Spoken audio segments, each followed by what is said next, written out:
Hello students, good morning.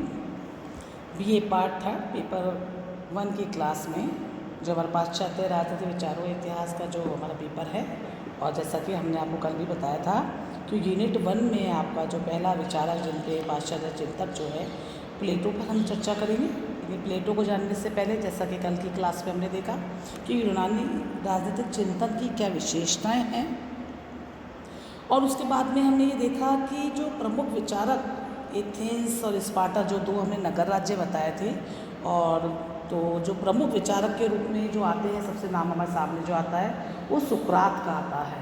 सुकरात यद्यपि हमारे course में नहीं है, लेकिन प्लेटो को जानने के लिए सुकरात, जो कि उनके गुरु भी हैं, उनको जानना बहुत ज़रूरी है। प्राचीन जो यूनानी दार्शनिक हैं सुकरात, वो प्लेटो के गुरु और मार्गदर्शक के रूप में हम उनको जानते हैं। और जो सुकरात हैं वो अपने नगर राज्य जो एथेंस है में सत्ता विरोधी जो विचार, सत्ता वहाँ पे जो थी उस समय लोकतांत्रिक शासन व्यवस्था थी, तो उसके सत्ता विरोधी विचारों के कारण उनको मृत्युदंड भी दिया गया, जिसका प्रभाव प्लेटो के मन पर बहुत ज़्यादा अधिक पड़ा। प्लेटो ने जो भी अपनी कृतियाँ लिखी हैं या जो भी पुस्तकें लिखी हैं, वो ज़्यादातर डायलॉग यानी कि संवाद शैली में है। और उसमें उन्होंने क्या करा है कि सुकरात को एक मुख्य वक्ता के रूप में प्रस्तुत किया है, जो चर्चा या विवाद प्रारंभ करता है और बहुत सारे प्रश्न पूछता है, और जो सारी चर्चा चलती रहती है उसके बाद में जो निष्कर्ष निकलते हैं। तो यहाँ हम देखते हैं कि प्लेटो ने अपने ज़्यादातर विचारों को सुकरात अपने गुरु के मुख से कहलवाया है, और इस प्रकार से उन्होंने सुकरात को अमर बना दिया। इसलिए हम अपनी क्लास के अंदर सुकरात का भी जिक्र कर रहे हैं। प्लेटो ने अपने गुरु सुकरात को बौद्धिक जगत में एक चुनौती के रूप में चित्रित किया है, और हम देखते हैं कि प्लेटो के चित्रण को ही सुकरात के विचारों का हम प्रामाणिक प्रतिनिधि भी मान सकते हैं, क्योंकि सुकरात का कोई भी विचार हमको लिखित रूप में प्राप्त नहीं होता है। तो इसलिए हम सबसे पहले सुकरात के विचारों को जानने का आज की क्लास में प्रयास करेंगे मोटे मोटे रूप में। सबसे पहले हम देखते हैं कि प्लेटो का विश्वास था कि सबसे पहली जो बात जिस पे वो देखते थे, तर्क विधा का सिद्धांत, जिसे डॉक्ट्रिन ऑफ डायलेक्टिक्स भी कहा जाता है। सुकरात का इसमें मानना था कि जो प्रकृति का ज्ञान प्राप्त करना है वो मात्र वस्तुओं के निरीक्षण या वस्तुओं को जानने से ही प्राप्त नहीं होगा। वो कहते थे कि ज्ञान को या सत्य को पाने का सही तरीका तो वाद विवाद यानी कि डिबेट है।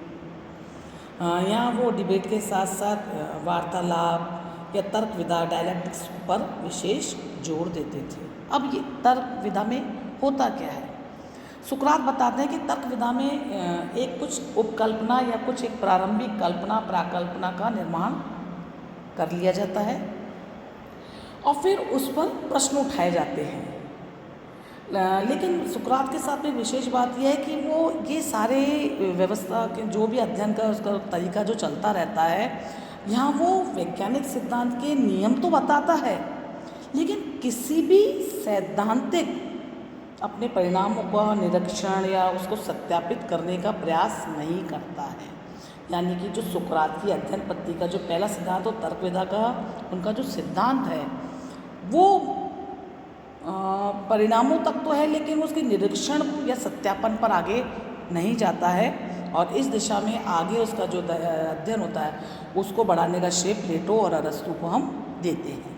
तो पहली बात हो गई कि अरस्तु तर्क विधा के सिद्धांत पर या तर्क डायलेक्टिक अध्ययन पर बहुत ज़्यादा जोर देते थे। दूसरी बात, सुकरात के विचारों की जो दूसरी विशेषता है उसको हम टेलियोलॉजिकल एक्सप्लेनेशन या प्रयोजन मूलक व्याख्या कहते हैं।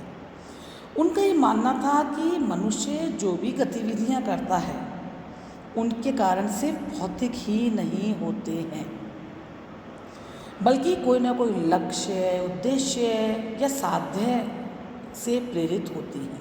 मतलब यानी कि हम अपने जीवन में जो भी गतिविधियां करते हैं उनके कारण मात्र भौतिक ही नहीं होते हैं, पर कोई ना कोई पर्पस, लक्ष्य, गोल को लेकर हम वो गतिविधियां करते हैं। जैसे उदाहरण के लिए हम इसको इस तरह से समझ सकते हैं कि जब सुकरात को एथेंस में सत्ताधारी उस समय के जो दल थे उसने उनको मृत्युदंड दिया, तो अपने मृत्युदंड से बच सकते थे, भाग सकते थे, क्योंकि उन्हें पहले से आभास हो गया था, उन्हें पता लग गया था कि उन्हें मृत्युदंड दिया जाएगा। लेकिन उन्होंने उसी व्यवस्था में वहाँ रहकर इस दंड को भोगना उचित समझा।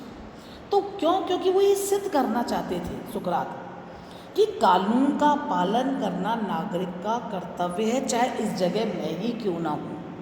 उनके इस विचार का प्लेटो पर बहुत अधिक महत्वपूर्ण प्रभाव भी पड़ा है।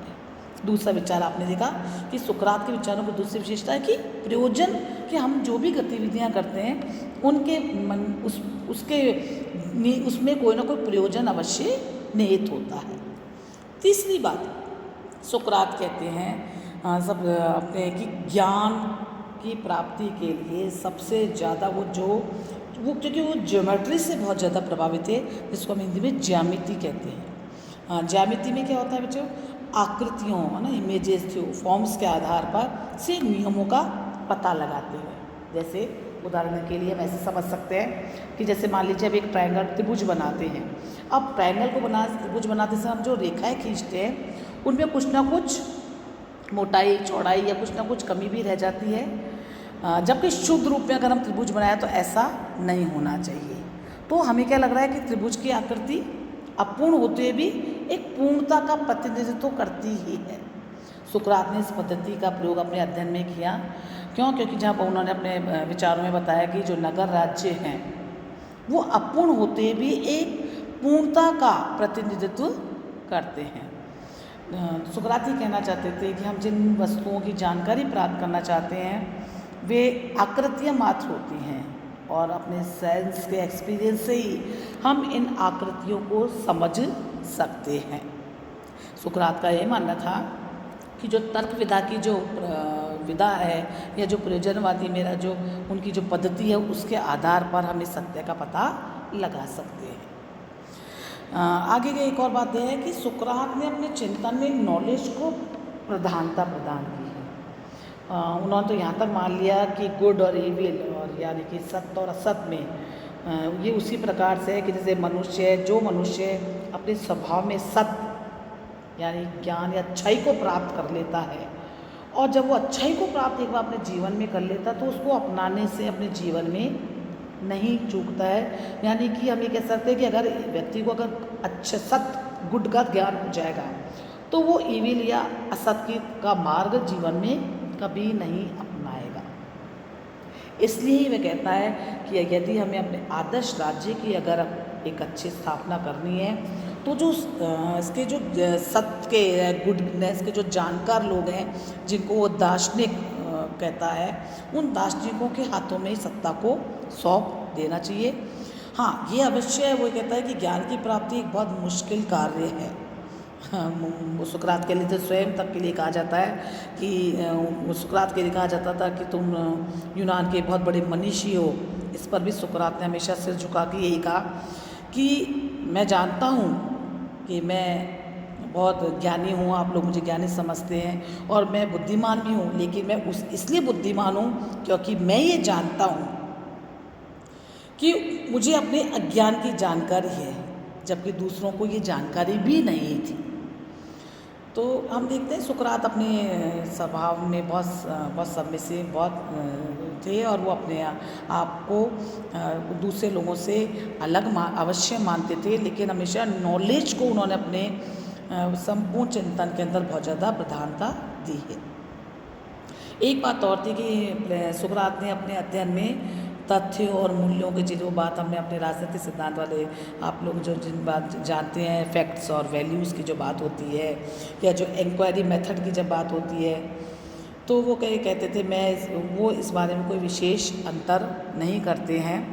जबकि बाद में हम देखते हैं 20वीं शताब्दी में अर्नोल्ड ब्रैग, मैक्स वेबर है विचारक हैं जो मूल्य और तथ्यों पर बहुत चर्चा करते हैं, और अंत के अंदर ये बात भी कह देते हैं कि तथ्य और मूल्यों के बिना अध्ययन नहीं किया जा सकता है।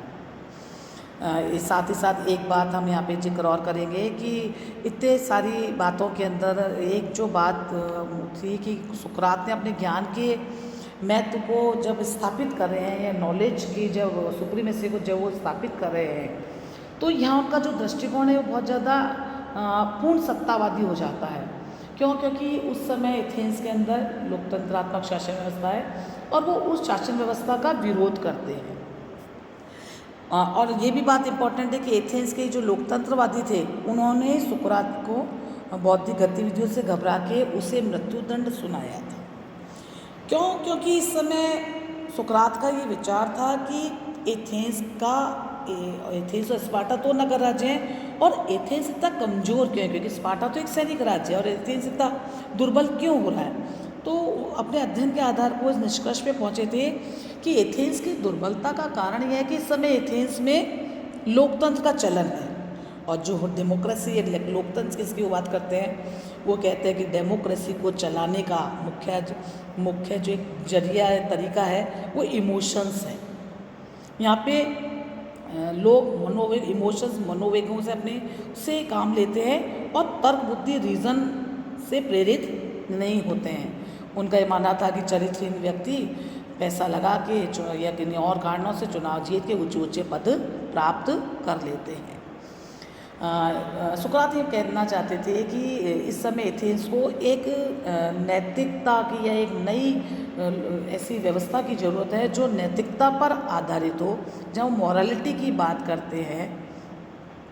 और वो इस बात कहना चाहते हैं कि इस समय जो लोकतंत्र के कारण जो माहौल बना हुआ है या जिस प्रकार की व्यवस्था एथेंस के अंदर आ गई है, जो इस प्रकार से संशयवाद की स्थिति बनी हुई है, इससे उसके वो पक्ष में नहीं थे। कुशाग्र बुद्धि के जानकार जो अरस्तु हैं वो बहुत एक उपयोगी विचारक के रूप में, यूनानी विचारक के प्रेरणा के रूप में हमारे सामने आते हैं।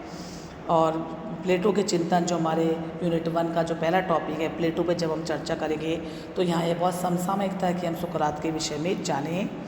और एक सबसे बड़ी बात ये कि जब सुकरात को विष का प्याला दिया गया, उनको जब मृत्युदंड सुनाया गया था, तो इस घटना ने प्लेटो के मन में बहुत गहरा प्रभाव डाला था। और ये एक घटना थी जो इनके जीवन का महत्वपूर्ण मोड़ साबित हुई थी।